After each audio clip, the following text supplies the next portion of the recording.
சுரேன் வணக்கம். வணக்கம். அதாவது வெளியே வா, கமான் வெளியே வா அப்படின்னு சொல்லி ரொம்ப நாளா சீண்டிகிட்டே இருந்தாங்க. அவர்லாம் வெளியே வந்தா நீங்களாம் தாங்க மாட்டீங்கடா அப்படின்னு சொல்லி தாவேக்கா தோழர்கள் எல்லாம் ஒரு பக்கம் சொல்லிட்டே இருந்தாங்க. ஆனா அவர் வெளியே வர்றதுக்கு தடை மேல் தடை, ஏகப்பட்ட சதிகள் நடக்குது அப்படின்னு சொல்லி ஒரு பக்கம் குற்றச்சாட்டுகள் போயிட்டு இருந்துச்சு. இன்னொரு பக்கம் அதெல்லாம் ஒண்ணும் கிடையாது, அவரா அப்படி ஒரு மாய தோற்றத்தை உருவாக்குறாரு, சும்மா அவர் வெளியே வர்றதே ஒரு பெரிய ஹைப்பான விஷயமா காட்டிக்கணுன்றதுக்காகவே அவங்களுக்கு மட்டுமே தடைகள் இருக்கிற மாதிரியும் அவங்களுக்கு மட்டுமே பயங்கரமான ரெஸ்ட்ரிக்ஷன் இருக்கிற மாதிரியும் எல்லாம் நடிக்கிறாங்க. காம்ப்ளிகேட் பண்ணிக்கிட்டு அதுக்கப்புறம் இது இப்படி பண்ணிட்டாங்க அப்படி பண்ணிட்டாங்க சதி பண்ணிட்டாங்க அப்படின்லாம் சொல்றாங்க அப்படின்ட்டு பல்வேறு கருத்துக்கள்லாம் வைக்கப்பட்டிருந்தது. ஒரு வழியாக பாத்தீங்கன்னா அவருடைய 234 வேட்பாளர்களையும் அறிவிச்சு முடிச்சாரு. முதல்ல தாவேக தலைவர் விஜய் அவர்கள், அதுக்கு ஒரு பாராட்டுகள் நம்ம தெரிவிச்சுக்கலாம். அதுல நிறைய விமர்சனங்கள் இருக்குது. 106 பேர் வெளியிருந்து வந்தவங்க, அவங்க வாய்ப்பு கொடுத்திருக்காங்க அப்படின்ட்டு. எண்ட் ஆஃப் தி டே 234 வேட்பாளர்களை இந்த கடைசி நிமிஷம் இந்த பரபரப்புகள் எல்லாத்தையும் ஹேண்டில் பண்ணி அசிங்கப்படுத்திருந்தாங்க. யாருமே இல்ல, அங்கங்க ஏதோ பண்றாங்க அப்படின்னு இப்படியோ அரேஞ்ச் பண்ணிட்டாங்க. பண்ணி அனௌன்ஸ் பண்ணிருக்கிறது ஃபர்ஸ்ட் எலெக்ஷன், அதையும் நம்ம கன்சிடர் பண்ணணும். ஸோ அந்த வகையில ஒரு விஷயத்தை சக்சஸ்ஃபுல்லா முடிச்சுட்டு இன்னைக்கு வேட்புமனு தாக்கல் பெரம்பூர்ல போயிட்டு வேட்புமனு தாக்கல் பண்ணிட்டு இன்னையில இருந்து ஆரம்பிக்குதுடா எங்க திருவிழா அப்படின்னு சொல்லி தாவேகா தோழர்கள் எல்லாம் இருந்தாங்க. வேட்புமனு தாக்கலே அப்படி ஒரு பிரம்மாண்டமான ஒரு மாசோட சம கிரௌடு, நல்ல கிரௌடு. எப்படி இருந்துச்சு ப்ரோ? இல்ல பயங்கரமா இருந்தது. நான் பேசினதையும் பார்த்தேன், நல்லா பேசியிருக்காரு. நீங்க கேப்பீங்களே அக்ரெசிவா அடிக்கணும்னு சொல்லுவீங்களே, அந்த அளவுக்கு இருந்துச்சா? எனக்கு பத்தல ப்ரோ, ஓப்பனா சொல்றேன். திட்டுவாங்க நிறைய பேரு. நான் என்னமா சொல்றேன், இப்பயும் நீங்க பாத்தீங்களா, உங்களுக்கு பர்மிஷன் கொடுக்கல, கிரவுட் கண்ட்ரோல் பண்ண முடியல, மைக்கு வேலை செய்யல, இந்த மாதிரி பல பிரச்சனைகள் தொடர்ந்து வந்துட்டே இருக்கு. எனக்கு ஒரு ஸ்டாண்டு மட்டும் அவர் விஜய் அவர்கள் எனக்கு பேசினது இன்னைக்கு சந்தோஷம், சூப்பரா பேசியிருக்காரு. சட்ட ஒழுங்கு கேவலமா இருக்கு, பெண்கள் பாதுகாப்பு இது ரெண்டுமே பயங்கரமா பேசுது. அதுல மைக்கு பாதி நேரம் வேலை செய்யல. ஓகே, கேக்குதான்னு சொல்றாரு. அதுவும் இல்லாம நான் வந்து உண்மையா உங்களுக்காக நான் வந்து வேலை செய்யறேன், எனக்கு ஒரு சான்ஸ் கொடுங்க, என்ன நம்புங்க, எல்லா பெயினும் தாங்கிக்கிட்டு வந்து நான் உங்களுக்காக, அதெல்லாம் கேட்க நல்லா தான் இருந்தது. இன்னொன்னு என்னன்னா, ஸ்டாலின் சார் ஆரோக்கியமான அரசியல் எனக்கு தெரியல அது எந்த அளவுக்கு பாசிபிள் டிஎம்கே கிட்ட அப்படின்னு. இல்ல ஆரோக்கியமான அரசியல் அப்படிங்கிறது வந்து பாத்தீங்கன்னா வார்த்தைகள் பயன்படுத்துறது. இப்போ ஸ்டாலின் சார்னு சொல்லி விமர்சிக்கிறதுனால வந்து பாத்தீங்கன்னா விமர்சனத்தோட இம்பாக்ட் குறைஞ்சிருமா என்ன? ஒண்ணும் இல்ல, நம்ம போன வீடியோலயே சொன்னதுதான், அந்த திமுக ஒரு தீய சக்தின்றதெல்லாம் குழந்தைங்க கூட சொல்ல ஆரம்பிச்சிட்டாங்க அப்படின்ட்டு. இன்னைக்கு நிகழ்ச்சியிலயும் பாத்தீங்கன்னா திமுக ஒரு தீய சக்தி அப்படிங்கறத அழுத்தம் திருத்தம் பதிவு பண்றாங்க. திருப்பி அதை பதிவு. எனக்கு அது ரொம்ப பிடிச்சிருக்குதுங்க.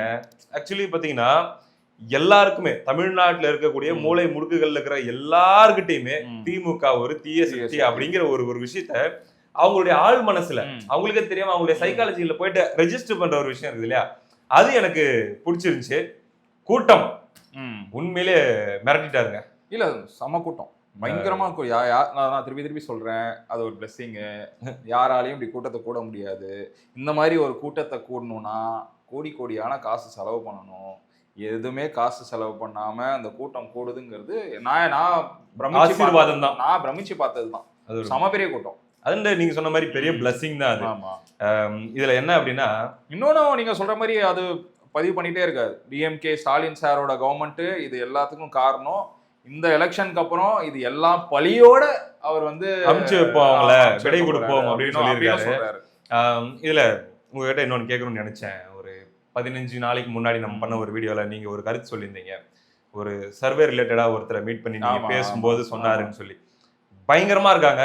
அதாவது அவங்களுக்காக ஒர்க் பண்ண காத்துட்டு இருக்கிற கூட்டமாகட்டும், அவங்களுக்காக வந்து இறங்கி என்ன வேணா செய்யறது காத்துட்டு இருக்கிற கூட்டமாகட்டும் பயங்கரமா இருக்காங்க. ஆனா அவங்களை கரெக்டா கைட் பண்ணி ஆக்டிவேட் பண்ணி விட்டா அது அன்கண்ட்ரோலபிளா இருக்கும் அப்படின்ற ஒரு விஷயம் சொன்னீங்க. அந்த ஸ்டேஜுக்கு வந்துட்டாங்கன்ற மாதிரி நினைக்கிறீங்களா, இல்ல இன்னுமே கூட அவங்க கிட்ட அந்த ஃபர்ஸ்ட் டைம் அப்படிங்கிறதுக்கான நிறைய தடுமாற்றங்கள் இருக்குது அப்படின்ற மாதிரி ஃபீல் பண்றீங்க? இல்ல ப்ரோ, நம்ம முன்னாடியே பேசினதுதான். சென்னையில வெரி ஸ்ட்ராங், அதை நான் திருப்பி சொல்லிட்டே இருக்கேன். சென்னையில வெரி ஸ்ட்ராங். சென்னையில இது இப்போ வந்து அந்த கூட்டம் சேருது.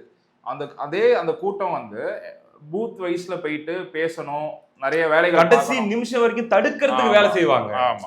கடைசி நிமிஷம் வரைக்கும் அதை அவங்க எப்படி ஹேண்டில் பண்றாங்க, அதை எப்படி டாக்கிள் பண்றாங்க. தடுக்க ஆள் இந்த மாதிரி 75 வருஷம் பாரம்பரியம் கட்சி ஆளுகள் இருந்தாலும் அதை தாண்டி எப்படி ஓட்டை வாங்குறது, ஓட்டை வந்து பெரம்பூர்ல ஜெயிச்சிருவாங்க. இதெல்லாம் வந்து ஒரு ஒர்க் தான். நீங்க சொல்ற மாதிரி கொஞ்சம் வெளில வராங்க, வேலை செய்ய ஆரம்பிக்கிறாங்க. அதெல்லாம் பார்த்துதான் இருக்கு. ரைட்டு.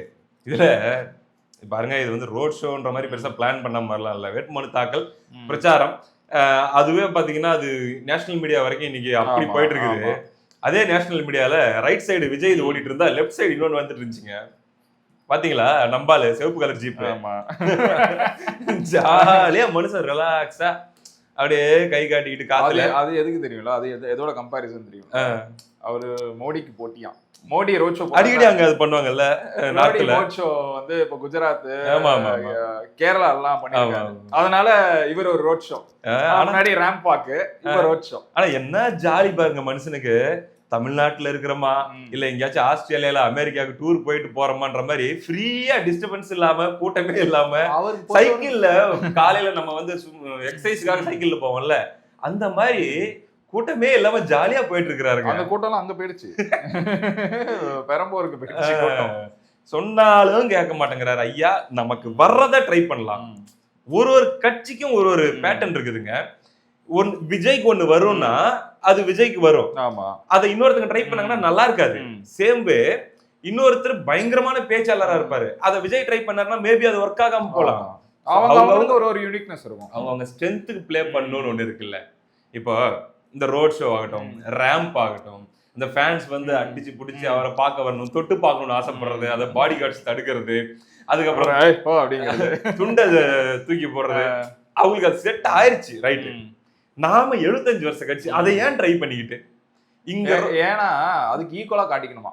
இங்க பாரு, சிரிப்பா வருது ப்ரோ. நானும் உனக்கு ஈக்குவலா தான் இருக்கேங்கிறத காட்டிக்கிறதுக்கு. ஏங்க இங்க வந்து விஜய் வந்து கம்பேர் பண்ணிட்டு இருக்காரு, மோடி அவர்களை ட்ரை பண்ணிட்டு இருக்காரு, யாரெல்லாம் பண்றாங்களோ எல்லாத்தையும் ட்ரை பண்ணிட்டு இருக்காரு. 6 மாசத்துக்கு முன்னாடி வரைக்கும் கருப்பு பேண்ட் போட்டு இருந்தாரு ப்ரோ. இப்ப அவரு காக்கி பேண்ட்டுக்கு மாறிட்டு பண்ற அட்ராசிட்டி புடைச்சல் தாங்க முடியல ப்ரோ. இதுல பாத்தீங்கன்னா தான் சூர்யாவை பார்த்து வாட்டர் மெலன் ஸ்டார் பண்ற மாதிரியான ஒரு விஷயம் தான். இல்ல நான் இந்த விஷயத்துல ஏடிஎம்கேவை பாராட்டுறேன். ஆனா சந்திகாப்ல சாயல் வாட்டர் மெலன் ஸ்டார் வேற ஏங்க இந்த விஷயத்துல நான் ஏடிஎம்கேவை நிஜமா பாராட்டுறேன். அவங்க இந்த மாதிரி ஏதாச்சும் காப்பி பண்ண ட்ரை பண்ணாங்க. நீங்க நல்லா பாருங்க, அவங்க ஸ்ட்ரென்த்துக்கு அவங்க பிளே பண்றாங்க. இபிஎஸ் அவர்கள் ஓப்பனா இருக்காரு. என்னது, நான் ஒரு பெரிய ஸ்டார் கிடையாது, நான் எம்ஜிஆர் கிடையாது, நான் வந்து ஒரு பெரிய கரிஸ்மேட்டிக் லீடர், நான் அப்படியே ரோட்ல வந்தாலே என்ன பாக்குறதுக்கு ஆயிரக்கணக்கான மக்கள் இபிஎஸ் எப்படி இருப்பாரு, இபிஎஸ் எப்படி இருப்பாரு, சகப்பா இருப்பாரா, தகன் மின்னுவாரா அப்படின்னு பாக்குறதுக்கு முண்டி அடிக்கிறாங்க. இந்த மாதிரி நரேட்டிவ் அவர் காட்ட ட்ரை பண்ணவே இல்லை. அண்ட் அப்படி ஒரு மீடியா பெர்செப்ஷன் அவர் காட்ட ட்ரை பண்ணல. அவங்களுக்கு என்ன வரும்னு அவங்களுக்கு தெரியுது, அவங்களுடைய ஸ்ட்ரென்த் என்னன்னு அவங்களுக்கு தெரியுது. அவங்க ஸ்ட்ரென்த் வந்து கேடர்ஸ் கரெக்டா கால்குலேட் பண்றாங்க. நான் இன்னும் ஒரு என்ன பிளஸ் பாக்குறேன்னா, நீங்க சொன்ன மாதிரி இவர் கூட்டத்துக்கு, இபிஎஸ் அவர்கள் கூட்டத்துக்கு விவசாயிங்க நிறைய வரதை நான் நோட் பண்றேன். அது இங்க எல்லா க்ரௌடு எல்லாருமே வராங்க, அவர் க்ரௌடுக்கு மோர் ஆஃப் நீங்க வந்து கிராமத்து பக்கம்லாம் போனீங்கன்னா விவசாயிங்க நிறைய வருது நான் பாக்குறேன். என் அப்சர்வேஷன். இப்ப ஒரு சாதாரண ஒரு ஆளுங்க பாக்குறாங்க, நம்ம என்ன சொல்றது, யங்ஸ்டராவும் இருக்க வேணாம், அல்லது வந்து கம்ப்ளீட்டா வந்து எந்த ஒரு பொலிட்டிக்கல் பார்ட்டியோட சப்போர்ட்டராகவும் இருக்க வேணாம், ஒரு நார்மல் ஆடியன்ஸா பார்வையாளரா அரசியலை பார்க்கக்கூடிய நியூட்ரலா இருக்கக்கூடிய மக்கள்லாம் கூட இருக்காங்கல்ல. இப்ப பாக்குறாங்கன்னா விஜய் பண்றாருப்பா, அவர் ஸ்டாரு, அவருக்கு இதெல்லாம் நடக்குது. இபிஎஸ் அவருடைய ஸ்டைல்ல அவங்களுக்கு என்ன வரும், இவருக்கு எதுக்கு இந்த வேலை, அங்கிளை பார்த்து அப்படி நினைக்க மாட்டாங்க. கூட இருக்கிறவங்க எல்லாம் சொல்றது எதுக்கு இந்த விளையாட்டுத்தனம் பண்ணிட்டு இருக்கிறாரு, சின்ன பசங்களாட்ட எதுக்கு இவருக்கு இந்த வராதது எதுக்கு ட்ரை பண்ணிட்டு இருக்காரு. கார் வண்டியில, ரெட் கலர் வண்டியில அப்படின்னு கை காமிச்சிட்டு, ஓ எங்க போய் முட்டிக்கிறதுன்னு தெரியல, எம்பாரஸ் ஆயிட்டு இருக்காங்க ப்ரோ. நேஷனல் லெவல்ல சிரிக்கிறாங்க ப்ரோ. உங்க கட்சியில பவர் இருக்கு, உங்ககிட்ட இருக்கிறது கட்டமைப்பு. அந்த கட்டமைப்பு வந்து இப்ப டிவி கிட்ட இன்னைக்கு இருக்கானா இல்ல, அதுல போக்கஸ் பண்ணுங்க. எதுக்கு இந்த சர்க்கஸ் விளையாட்டெல்லாம்? இது எப்படின்னா எல்லா வகையிலும் ட்ரை பண்றது. அவங்களுக்கு தெரிஞ்சிருச்சு எல்லாம் ஃபெயிலியர். சரி, இந்த ட்ரையும் பண்ணுவோம், அந்த ட்ரையும் இன்னும் ஒரு வாரத்துல பாருங்க செங்கலை தூக்கிட்டு நம்ம ஆளு வருவாரு. ஐயோ நீங்க வேற ஏதோ சொல்லி பயமுறுத்துறீங்களே. ஐயோ 2 செங்கலா தூக்கிட்டு வருவாரு நினைக்கிறேன். நம்மள இருக்க ப்ரோ, பயமா இருக்கு ப்ரோ. அதெல்லாம் தயவு செஞ்சு வேண்டாம், யாராச்சும் மாத்துங்க. இது ஒரு பக்கம். இன்னொன்னு கூட சொல்ல வாய்ப்பு இருக்கு, அந்த நகையெல்லாம் கடையில வச்சிருங்க, கூப்பன்ல வந்து அது திருப்பியும் மீட்டுக்கோங்க. கூப்பன்ஸ், அந்த கூப்பன் மேட்டர் பத்தி நம்ம தனியாவே ஒரு வீடியோ பண்ணிருக்கோம். இதுக்கு அடுத்த வீடியோவா வரும், மிஸ் பண்ணாம பாருங்க. கூப்புக்கு போவதால் கூப்பன் என்று வழங்கப்படுகிறது அப்படின்னு சொல்லி பேசியிருக்கோம். ரைட். ஸோ டே 1 பயங்கரமா ஸ்டார்ட் பண்ணி 4 தொகுதி பிளான் பண்றாங்க டிவிக்கு. பெரம்பூர் முடிச்சுட்டு கொளத்தூர், அதுக்கப்புறம் கண்டினியூ பண்ண முடியல, ஸ்டாப் பண்ணிட்டாங்க, ரத்து பண்ணிட்டாங்க. வில்லிவாக்கம் போக வேண்டியது, ஆதவர்ஜுனா வேட்பாளராக இருக்காரு, ஆனா போல ரத்து பண்ணிட்டாங்க. இதுக்கான காரணம் என்ன அப்படின்னு சொல்லி டிவிகே சைட்ல சொல்றாங்க அப்படின்னா, எங்க உண்மையிலேயே எங்களுக்கு ப்ரொடெக்ஷன் கொடுக்க மாட்டேங்கிறாங்க, நாங்க பொய் சொல்லல, நாங்க நடிக்கல, நிஜமாவே எங்களுக்கு கூடுற கூட்டத்தை பாருங்க, நாங்க வந்து பாத்தீங்கன்னா இதெல்லாம் ஆள் வச்சு நாங்க கூட்ட முடியுமா? காசு கொடுத்து கூட்ட இல்ல முடியுமா? அது கரெக்ட் தான் அவங்க சொல்றது. அவங்க பாயிண்ட் ஆஃப் வியூல இன்னொன்னு யோசிச்சா விபத்து நடக்குது. இந்த விபத்த அவங்க பார்த்து அவங்க ட்ராமால இருக்காங்க ஆல்ரெடி. சரியா? இந்த கூட்டம் சேர்ந்தா பயம் அவங்களுக்கு வந்துருது. என்ன பயம் வருதுன்னா, ஐயோ நம்மளோட கூட்டத்துல யாருக்கும் இன்னும் ஆயிடக்கூடாது. அந்த பயம் தான் அவங்கள நிறுத்த வைக்குது. ப்ரொடெக்ஷனுக்கும் ஆளு கேக்குது. இன்னொன்னு, இப்ப இவங்கள பார்க்க வரவங்க இந்த ரசிகர்கள்லாம் தற்கூறிங்க. அல்லது வந்து இவங்கலாம் அரசியல் புரிதல் இல்லாதவங்க. இவங்க அப்படி இப்படி அரசியல் படுத்தப்படாத கும்பல், காட்டுமிராண்டி கும்பல் அப்படின்லாம் சொல்லி கிண்டல் பண்றாங்கல்ல பிரதர். சரி, ரசிகர்கள் இப்படி பண்றாங்க, வர்றாங்க, வைக்கிறாங்க. சரிப்பா, அவங்க புரிதல் இல்லாதவங்க. இங்க மீடியா சேனல்ஸ், கேமரா வச்சிட்டு இருக்கிறவங்க, செய்தியாளர்கள் இவங்கெல்லாம் படிச்சவங்க தானே ப்ரோ. அரசியல் புரிதல் இருக்கிறவங்க எவ்வளவு தானே. பெரிய பொறுப்பு இருக்கணும் உங்களுக்கு. எவ்வளவு பெரிய லீடர் எல்லாம் இவங்க கவர் பண்ணிருப்பாங்க. இவங்களுக்கு சென்ஸ் இருக்கா? இருக்கும் தானே. இவங்க எப்படி நடந்துக்கிறாங்க முதல்ல? அந்த ரசிகர்கள் ஃபாலோ பண்றாங்கன்னு சொல்றாங்கல்ல, அவங்களோட ஆபத்தான பயணம் இவங்க பண்றாங்க ப்ரோ. எதுக்கு? எக்ஸ்க்ளூசிவ் கொடுக்கணும், ஏதாச்சும் ஒண்ணு கிடைக்குமா அப்படின்றதுக்காக அவங்களோட காட்டு மிராண்டித்தனமா இந்த மீடியால இருக்கக்கூடியவங்க நடந்துக்கிறாங்களே. இத பத்தி யாருமே பேசுறது இல்லையே. அப்ப வெறும் விஜயோடைய ரசிகர்கள் தான் தப்பானவங்க. இன்னொன்னு நோட் பண்ண என்ன தெரியுமா, விஜய் அவர்கள் அந்த இடத்துல பேசுறாருல, நீங்க நிறைய மீடியா சேனல் பாருங்க, அவர் பேசுறத வந்து காட்ட மாட்டாங்க. அந்த க்ரௌட்ல இருக்க ப்ரெஷரு, அந்த க்ரௌடு எப்படி அன்கம்ஃபர்டபுளா இருக்கோ அதை தான் ஃபோக்கஸ் பண்ணாங்க. நான் இன்னைக்கு உட்காந்து பார்த்து நான் இன்ஃபேக்ட் பேசிக்கிட்டே பார்த்துருந்தேன். ஏன்னா விஜய் பேசுறதை காட்டவே இல்லை. அந்த க்ரௌட்ல என்னென்னலாம் கமோஷன் போயிட்டு இருக்கோ அதை தான் ஃபோக்கஸ் பண்ணி காமிச்சிட்டு இருக்காங்க. ப்ரோ இந்த கும்பல், அதை விட நான் சொல்றேன், இந்த கும்பல் தான் காட்டு மிராண்டி கும்பல் அப்படின்ட்டு.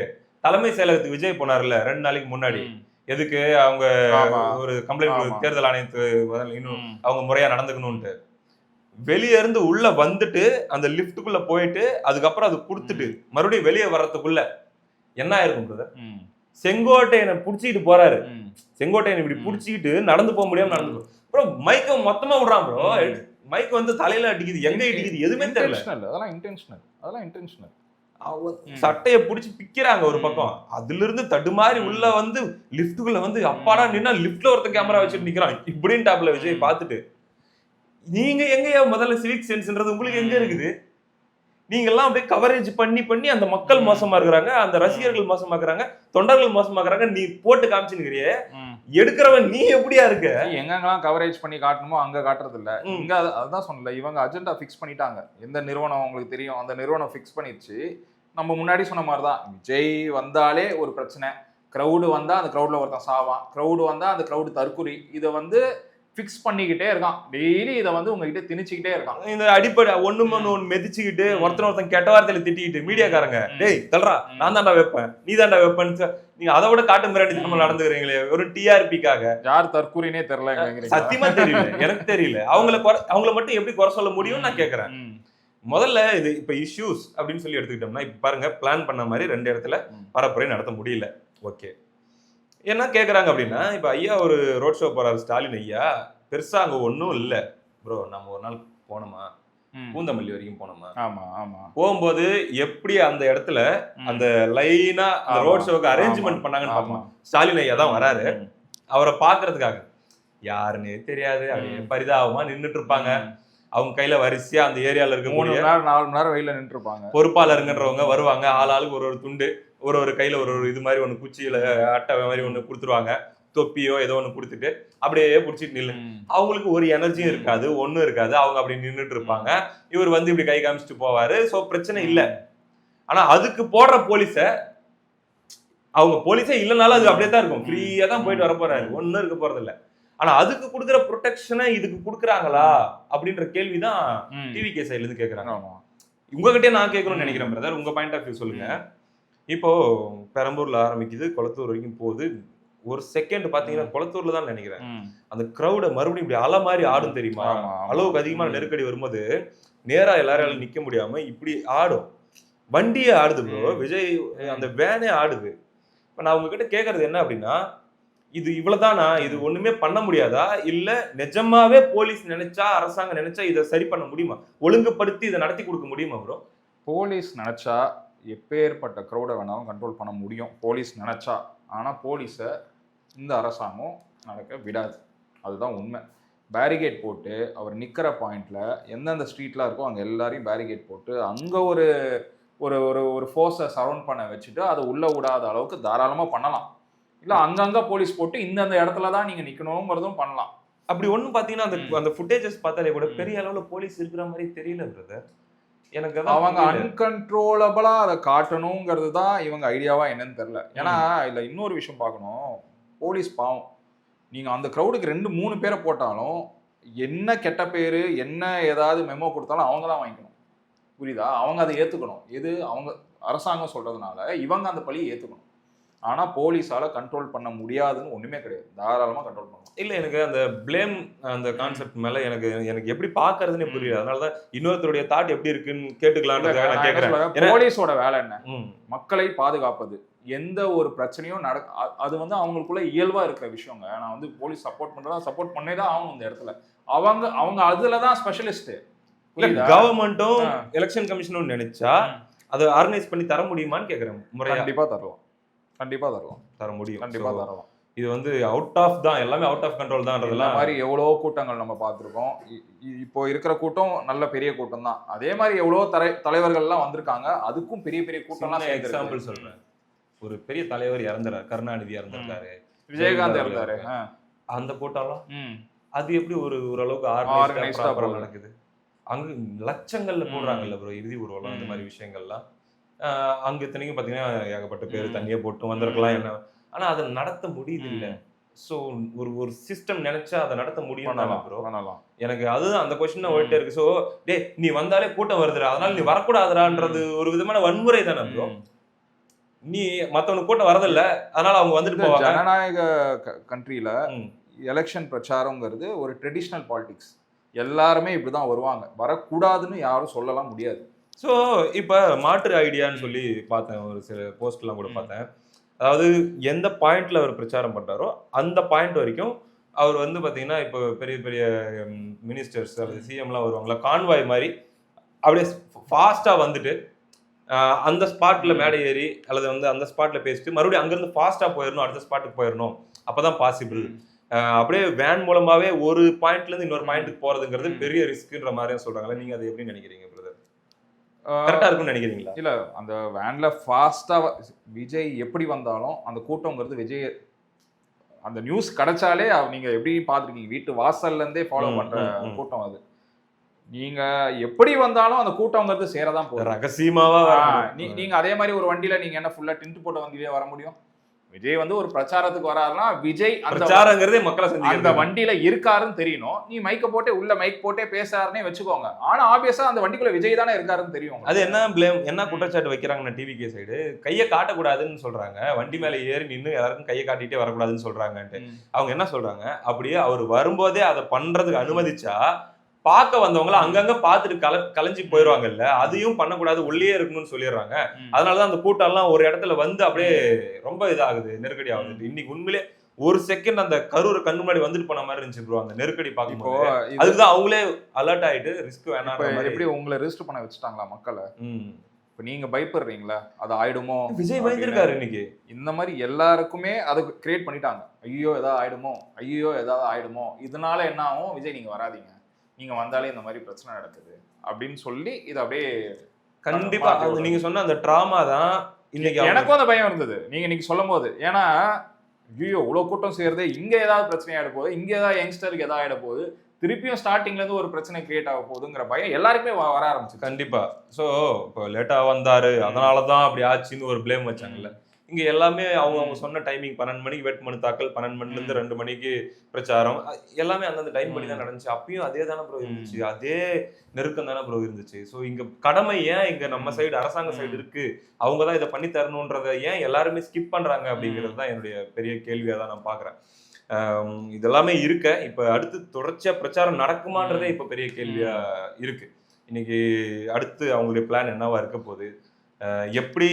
ஏன்னா இப்போ அடுத்து ஒரு 20 நாள் போது ஆவரேஜா ஒரு நாளைக்கு 3 இடத்துல பேசுறாருன்னா கூட 60 இடத்துல அவர் பேச வேண்டியதா இருக்கும். 60 கூட்டங்கள், 60 கூட்டங்களும் எந்த பிரச்சனையும் இல்லாம நல்லபடியா முடியணும். கண்டிப்பா அவருக்கு எந்த மாதிரி பேச போறாரு, அந்தந்த பகுதிகளுடைய பிரச்சனைகளை பத்தி பேச போறாரா? ஏன்னா ஓகே தீய சக்தி திமுக ஸ்டாலினை வீட்டுக்கு அனுப்பணும், 2 பேருக்கு நடுவுல தான் போட்டி, இது யூஸ்வலா சொல்றது. அதே 60 இடத்துலயும் சொல்ல முடியாது. ஆமா, அந்தந்த தொகுதியில என்னென்ன பிரச்சனை நடக்குதோ இப்பயே பேச ஆரம்பிச்சிட்டாருங்க.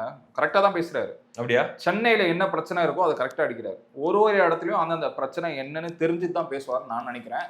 எப்படி கடுமையா நீ பேசினாரோ அதே மாதிரி பேசணும்ல. அதுதான் உங்களுடைய விருப்பம். அதே மாதிரி இன்னொன்னு, இப்போ வந்து இவர் வர முடியாத சூழ்நிலைன்னு இல்லை, இப்போ கவர்மெண்ட் சைட்ல இருந்து சொல்லுவாங்க நீங்க வந்தா என்னென்னலாம் நீங்க பண்ணணும் அப்படிங்கறது அவங்க சொல்லுவாங்க, பதிலுக்கு இவங்களும் பண்ணணும்ல. வரவே கூடாதுன்னு சொல்றது பெரிய தப்பு. வரவே கூடாதுன்னு எப்படிங்க சொல்லுங்க? அரசியல் கட்சி தலைவர் அவரு, அது வரவே கூடாதுன்னு எப்படி சொல்லுவீங்க? எக்ஸாம்பிள் ப்ரோ, ஒரு ஆம்ஸ்ட்ராங் அவர்களுடைய கொலை வழக்கு தான் நினைக்கிறேன், சிறையில இருந்த ஒரு கைதி இறந்து போயிடுறாரு ஹாஸ்பிட்டல்ல, இந்த நாகேந்திரனா ஐ திங்க்.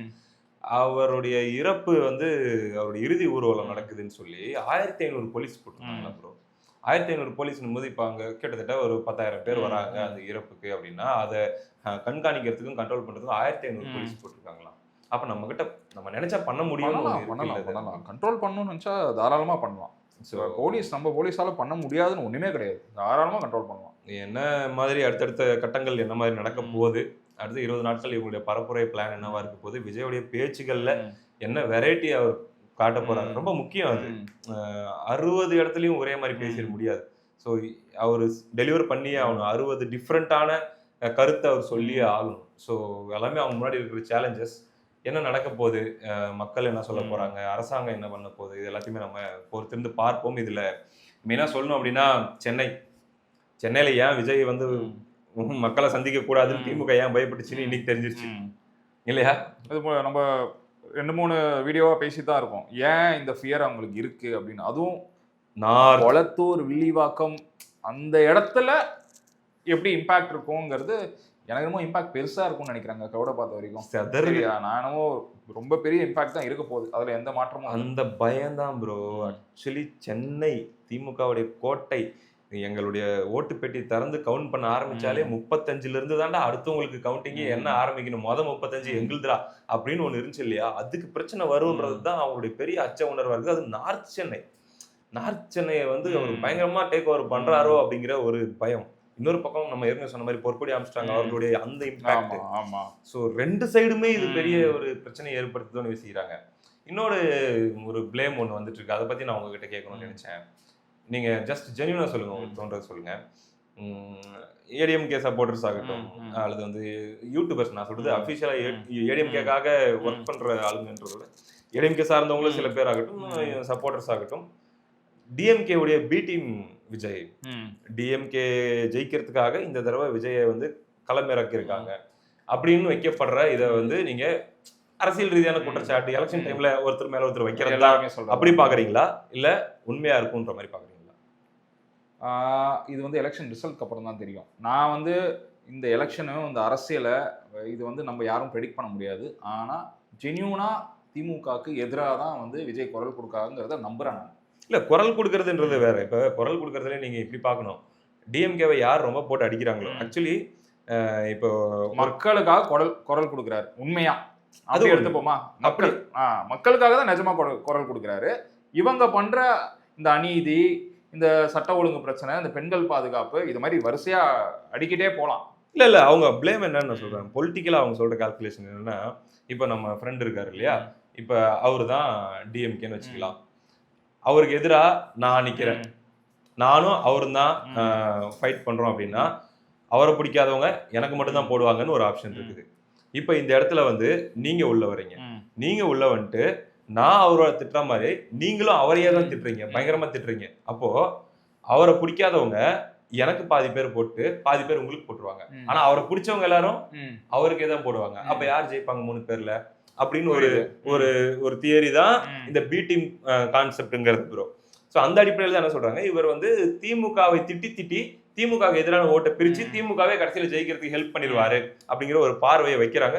இது தியரிட்டிக்கலி இது எல்லார் மேலயுமே புதுசா ஒருத்தங்க வந்து தனியா நிக்கிறாங்கனாலே அனந்த் சீமான் பல பி டீம் இருக்கு, அந்த மாதிரி வந்திருக்கு. பட் நான் ஸ்ட்ராட்டஜிக்கா இன்னும் கொஞ்சம் மைக்ரோ லெவல்ல பார்க்கணும் அப்படின்னா, ஒருவேளை அதுதான் விஜயோடைய பிளானா இருந்திருக்கு அப்படின்னா, எனக்கு தெரிஞ்சு விஜய் வந்து சென்னையிலயும் திருச்சியிலயும் போட்டி போட்டிருக்க மாட்டாரு, கோயம்புத்தூர்ல போட்டிருப்பாரு வேட்பாளரா. ஆமா, கோயம்புத்தூர் கொங்கு வந்து திமுகவுடைய அதிமுகவுடைய மிகப்பெரிய கோட்டை, அங்க ஒரு தொகுதியை சூஸ் பண்ணி போடுறாரு, அல்லது வந்து சேலம் அந்த மாதிரி போடுறாரு, தருமபுரி சேலம் இங்க போடுறாரு அப்படின்னு வச்சுக்கோங்களேன். நம்ம சொல்லலாம், ஆமாப்பா ஏடிஎம்கே எங்க ஸ்ட்ராங்கா இருக்குதோ அந்த இடத்துல ஏடிஎம்கேவை வீக்கன் பண்ணி இவர் டிஎம்கேக்கு ஹெல்ப் பண்றதுக்காக பத்தியார் வேட்பாளர் நிக்கிறதே எங்க நிக்கிறாரு அப்படின்னு சொல்லலாம். விஜய் நிக்கிற 2 இடமே பாத்தீங்கன்னா டிஎம்கே உடைய கோட்டை, திருச்சி, இன்னொன்னு சென்னை. அவரு பெரம்பூர்ல நிக்கிறாருன்னா சுத்தி இருக்கிற 5 தொகுதி வரைக்கும் அந்த இம்பாக்ட் இருக்கும்.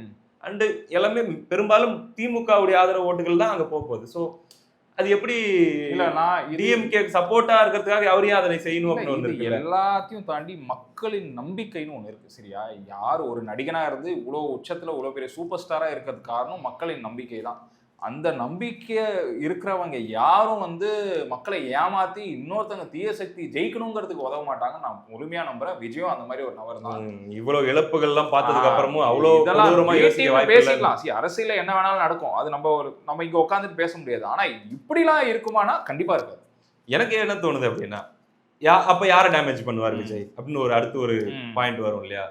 ஸோ நான் ஸ்ட்ராங்கா ஃபீல் பண்ற விஷயமாகட்டும், நான் விசாரிச்சு பார்த்த விஷயமாகட்டும், எந்தெந்த ஜோன்ல யார் யார் ஸ்ட்ராங்கா இருக்கிறாங்களோ அவங்க எல்லாருக்குமே அடி விழுது. எல்லாருமே தான் டேமேஜ் பண்ணுவார். இது இந்த குறிப்பிட்ட ஆளுங்க அந்த குறிப்பிட்ட ஆளுங்களா ஓவராலா கண்டிப்பா தான் போகுது. அதுல எந்த மாற்றமும் கிடையாது. சென்னை ஜோன்ல டிஎம்கே அவர் வந்து வீக்கெண்ட் பண்றாருன்னா கண்டிப்பா கொங்கு ஜோன்ல ஏடிஎம்கேவை வீக்கெண்ட் பண்றாரு. ஆனா ஏடிஎம்கே காரங்க என்ன சொல்றாங்கன்னா, நாங்க ஒரு 50,000 ஓட்டுல ஜெயிக்க வேண்டியதா இருக்கிற இடத்துல மேபி ஒரு 25,000 ஓட்டு வித்தியாசத்தில் ஜெயிக்கலாம். விஜயோட தாக்கத்தால் அது இருக்கு, பட் தோக்க மாட்டோம் அப்படிங்கிறாங்க. பட் டிஎம்கே பொறுத்த வரைக்கும் அவங்க ரொம்பவே பயப்படுறாங்க. இதுதான் அங்க இருக்கிற டிஃபரன்ஸ், அந்த கன்வர்ஷனுங்கிறது. ஏன்னா விஜய் வந்து பேசும்போது என்ன சொல்லிட்டாரு ஒரு மேடையில, இவங்களுக்கெல்லாம் ஓட்டு போட்டு வர வச்சு நம்ம தப்பு பண்ணிட்டோம்னு சொல்லி அவரையும் சேர்த்து அவர் அட்மிட் பண்ணிக்கிறாரு. அப்போ 2021 யாரெல்லாம் திமுக வேணும், ப்ரோ டிஎம்கே, அந்த ப்ரோ டிஎம்கே அந்த அலைன்ஸ் இது வேணும்னு சொல்லி யார் ஓட்டு போட்டாங்களோ அவங்களுடைய வாய்ஸா பேசுறாரு. கிறிஸ்டியன்ஸ் ஆகட்டும், பட்டியல் சமூக மக்கள் ஆகட்டும். ஸோ அவங்க வாய்ஸா பேசும்போது நம்மலாம் தப்பு பண்ணிட்டோம் அப்படின்னும் போது அந்த ஓட்டு போட்டவங்களுக்கு தான் அந்த ரிக்ரெட் ஃபீலை கொண்டு வராரு. ஸோ இது அதுவும் டிஎம்கே போற ஓட்டு தானே இப்படி ஸ்பிளிட் பண்ணி கொண்டு வரும். ஸோ அந்த பீட்டிங் பிரச்சாரம் அதுல வந்து எனக்கு உடன்பாடு இல்லை. இல்ல எனக்கும் கிடையாது. நான் சரி ஒரு ஆக்டர் இவ்வளோ இப்போ இன்னைக்கு பிரச்சாரத்தை கூட என்ன இவ்வளோ பிரச்சனை தாண்டி உங்களை நம்பிங்கிறாரு. என்னைக்கா இருந்தாலும் அது யாரா இருந்தாலும் அதோட வந்து வாழ்க்கையை எடுத்துட்டு போக முடியாதுல்ல. ஏமாத்தின குற்ற உணர்ச்சி யாராக தான் இருக்கும், அவருக்கு கண்டிப்பா இருக்காது நான் நம்புறேன். பார்ப்போம் மக்கள் என்ன முடிவு வச்சிருக்காங்க அப்படின்ட்டு. ஆனா ஒண்ணுங்க, டிவிகே கரும்பு தோட்டத்துல யானை பூந்தா மாதிரி தான். அதாவது அது யாரை டேமேஜ் பண்ண போகுது. எந்த கரும்பு தோட்டத்தை சொல்றீங்க? இல்ல பிரதர், எக்ஸாம்பிளுக்காக சொல்றேன். யாரை டேமேஜ் பண்ண போகுது, எந்த தொகுதியில யாரை அடி வாங்க தெரியாது, கணிக்கவே முடியாத தலைவா. எத்தனை சர்வே எடுக்கலாம், நம்ம ஓரளவுக்கு 70% வரைக்கும் அப்படி கெஸ் பண்ணலாம் இது நடக்கலாம்டா இந்த தேர்தல்ல. எண்ணி சொல்ற வரைக்கும் தெரியாதுங்க. இது ஒரு சர்ப்ரைஸ் பேக்கேஜ் தான் டிவிகேங்கிறது. அதுல எந்த மாற்றமும் கடைசியில அது டிஎம்கேக்கு சாதகமா போதோ ஏடிஎம்கேக்கு சாதகமா போதோ, சாதகமா அது போய் விஜய் அவர்கள் ஒரு சைடை எடுத்து திமுகவை எதிர்க்கணும்னா நீங்க அந்த சைடுக்கு வரணும்னா அவர் என்ன கரெக்டான சைடோ அந்த சைடுக்கு போவார். நான் அது முழுமையா நம்புறேன். பார்ப்போம் அதுக்குள்ள காலம் கடந்து விட்டதுக்கு எதனாவதோ இல்ல விஜயோடைய தொண்டர்கள் எல்லாம் விரும்புற மாதிரி நம்புற மாதிரி அவரே கவர்மெண்ட் ஃபார்ம் பண்ணிடுவாருன்னு சொல்றாங்கல்ல. மக்கள் ஓட்டு போடுறது தாங்க. நம்ம என்ன வேணாலும் பேசிக்கலாம். மக்களுக்கு யாரு பிடிச்சிருக்கோ அவங்க ஓட்டு போட்டோம், அவ்வளவுதான். திமுக மட்டும் போடாதீங்க. அது மட்டும் ஒரு வீடியோல விடாம மிஸ் பண்ணாம சொல்லிட்டே இருக்கீங்க. திமுக மட்டும் ஐயோ சுரேந்தர் செத்துருவாங்க, சேகர் செத்துருவாங்கிற மாதிரி. ஓகே, பாப்போம் மக்கள் என்ன சொல்றாங்கன்ட்டு. அடுத்த நிகழ்ச்சியில் சந்திப்போம். நன்றிகள்.